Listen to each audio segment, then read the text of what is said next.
dis et je le réitère, c'est des voleurs de deniers publics. Détournement de deniers publics, c'est vol de deniers publics. Dañ koy rafetal rek, mais c'est du vol. Mais je veux dire aux Sénégalais que tout ce migmag-là, ça avait un seul objectif, c'est de nous détourner de l'essentiel. L'essentiel, c'est la famille Faye Sall, la famille Sall, Macky Sall et son frère Alioune Sall, et tous ceux qui ont trempé dans ça, que ce soit Ali Ngouille Ndiaye et tous les autres, sur le scandale du pétrole du Sénégal. C'est ça la vérité. Depuis lors, ils ont eu la chance que la CAN intervienne malheureusement au mauvais moment. Ça a pu créer une ferveur, etc. Ensuite, il y a eu des arrestations tous azimuts, dont l'arrestation de Guy Marius Sagna sous un prétexte fallacieux, l'arrestation de Adama Gaye, qu'on accuse d'avoir tenu des propos irrespectueux, mais chaque jour des proches de Macky Sall insultent des communautés entières ici. Ils n'ont pas été poursuivis. Il y a eu des décès de personnalités. Vous savez, nous sommes très émotifs, nous les Sénégalais. Il va y avoir bientôt la ferveur de la Tabaski. Je crois qu'il y a eu un ensemble, une conjonction de facteurs qui peuvent leur être favorables. Je ne parle même pas des combats de lutte. Mais je rappelle aux Sénégalais qu'un peuple doit savoir définir ses priorités. Ce qui m'a marqué chez le peuple algérien, qui est un grand peuple, indépendamment de ce qu'on peut penser de leur rapport avec... Bon, mais je dis que, intrinsèquement, par rapport à leurs intérêts, quand il y a eu la Coupe d'Afrique, le jour où l'Algérie a gagné sa demi-finale, le lendemain, il y avait 1 200 000 Algériens dans les rues d'Alger. Vous savez, c'était quoi? Ils veulent la fin du système. Ils n'étaient pas sortis pour manifester parce qu'ils ont gagné une Coupe d'Afrique. Sur leur pancarte, ils inscrivaient « Vous ne nous divertirez pas avec le football ». Avant-hier, il y avait 2 millions et quelques d'Algériens dans les rues d'Alger qui continuent à réclamer que le système soit rasé. Pourtant, ils ont eu le départ de Bouteflika. Mais malgré tout, ils ont dit que ce n'est pas suffisant. Ces gens-là, ils savent c'est quoi leur priorité. Ils ont fêté la victoire, mais le lendemain, ils sont revenus à l'essentiel. Le peuple hongkongais, depuis des mois et des mois, ils sont dans la rue pour un projet de loi d'extradition. Et quand ils ont eu gain de cause, le Premier ministre a retiré le projet de loi. Ils ont dit que ce n'est pas suffisant, nous voulons maintenant la démission du Premier ministre. Ces gens-là, ils savent c'est quoi leur priorité. Le peuple soudanais qui continue à se battre, ils savent c'est quoi leur priorité. Les gilets jaunes en France, qui sous 10 degrés pendant le froid sortaient, ils savent ce qu'ils veulent. Mais nous, est-ce qu'on sait ce qu'on veut?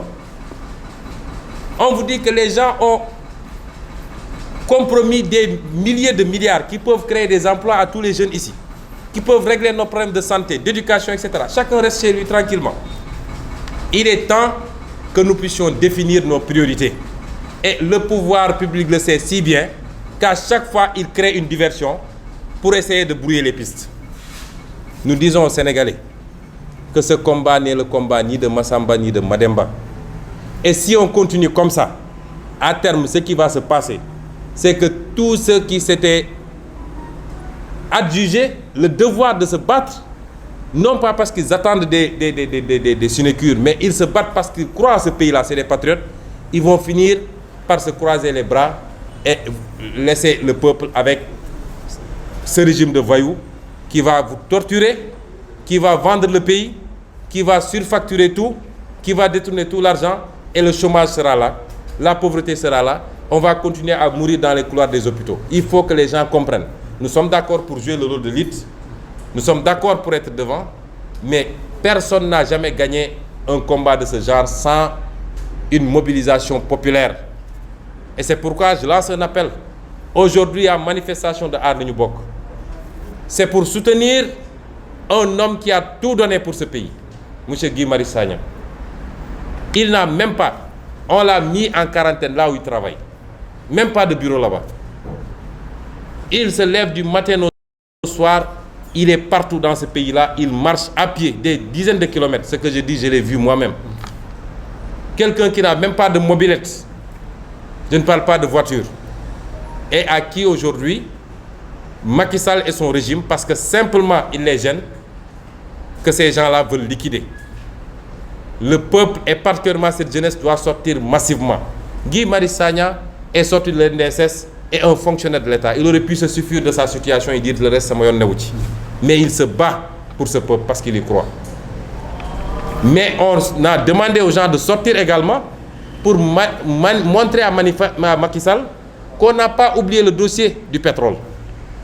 Et donc, il faut que les Sénégalais sortent massivement. Le jour où 1 million de Sénégalais sortiront, ici à la place de l'Obélisque, Macky Sall comprendra qu'il y a un déclic et il reviendra sur tout ce qu'il a fait, lui et son frère et son entourage, pour rendre aux Sénégalais leur bien.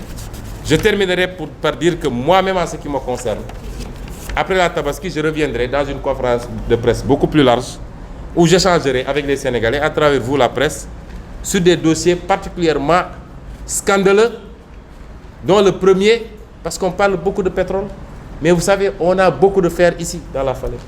Avec ce fer, on peut faire de grandes choses dans ce pays. Vous avez du fer, vous avez du gaz, vous pouvez faire la transformation et propulser le Sénégal, lui faire gagner 50 ans en termes de développement. Et Macky Sall aujourd'hui est sur le point de vendre ce fer-là parce qu'il a déjà signé l'avenant,